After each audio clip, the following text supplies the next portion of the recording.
Well, name of the talk is Your Eyes Believe What They See, Your Ears Believe Others. My wife has the best definition of management. Management is to remove obstacles. The only reason you have a boss in this world is to make your life easier, not harder. Does it make sense for a boss to say, well, let's burden these poor workers so they can have more anxiety, so they can be more unproductive? Have you ever had a job where someone did this to you? What'd you do back? Right? Isn't that natural? You know, as an employer, you think you're the boss. I got that one right away. Like the worker, what can they do to you? They could steal from you, fudge in the hours, contaminate all the people with bad customer service, and say bad things about you. And you think you're the boss. Now, ha, ha, ha. Now, my motto in business is, if somebody's ringing a register and it has your name on the deposit slip, like it's going into your bank account, do you want to go like this to those precious hands or like this?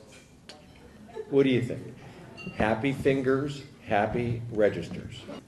So that's been the motto of our company, and how I invest my money. I think one of the things we take for granted in investing is what is the culture of the company? What is the attitude? How enthusiastic is the company in the lunchroom? You know where the moment of truth in your business is? It's in the lunchroom. Go talk to them. They'll tell you what's really going on. I make a practice when we invest to go out and visit the company and try to eat lunch with the workers. There's no doubt about it, they'll tell you the truth. What's so funny is the big shots, I don't know if these Wall Street clowns ever talk to a salesperson that actually sells the product. I mean, who probably has the best perspective of a business other than the salesperson? Do you ever think of calling the sales department and seeing if they're enthusiastic? Or say, I'm thinking of investing in your company, can I ride with your salesperson? Do you think you might figure out if it's a good business or not?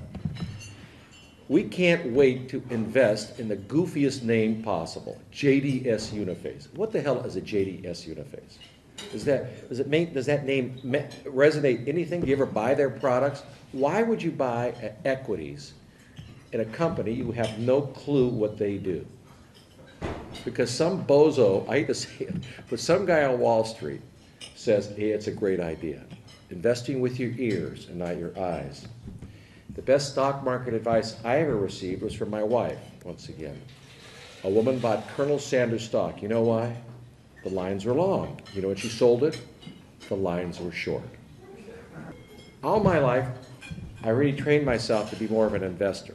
What I've learned over the years is to use your eyes, and I've just learned to discount these folks that tell you what's going on. Now, 5 years ago, what are you noticing when people are taking pictures? What do you think? What kind of cameras are they using? Duh, digital cameras, and just last week Kodak made an all-time new low. Like you couldn't figure that was coming. What's going on in supermarkets? As a consumer, what's going on besides the strike? Where do people buy their food? Costco, Trader Joe's, Whole Foods. So you got the low end going to Costco, and Sam's Club's coming in. You got the high end going to their little prestigious market, hormone-free. So what does it mean for a supermarket? Supermarket is just a glorified 7-Eleven, is that right? All of a sudden, Wall Street notices Albertsons and these folks, same-store sales are flat and declining. Could you tell it was coming? We don't validate what we see with our own eyes. How many businesses, now here's my favorite company on earth, Wrigley's Chewing Gum. How many businesses do you know that has gone, that didn't really have to redesign their stuff much? It's gone from 5 cents a pack, now they're going to go to 30 cents a pack.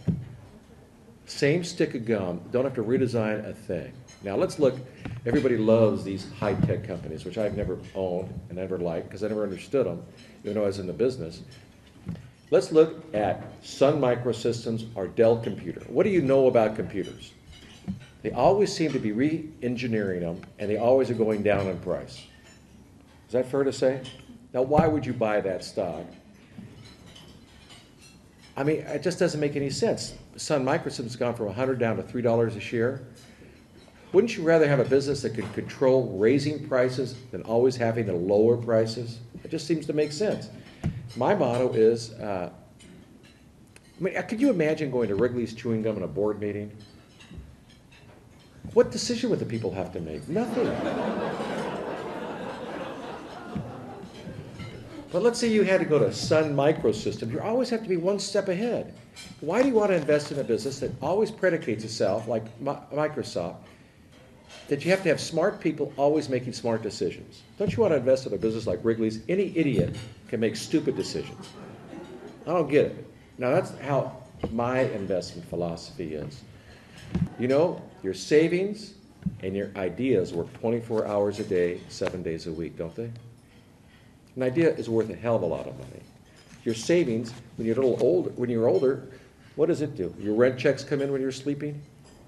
So I think we got to remember that we can work harder with our brains and our savings than we can by necessarily going to the office.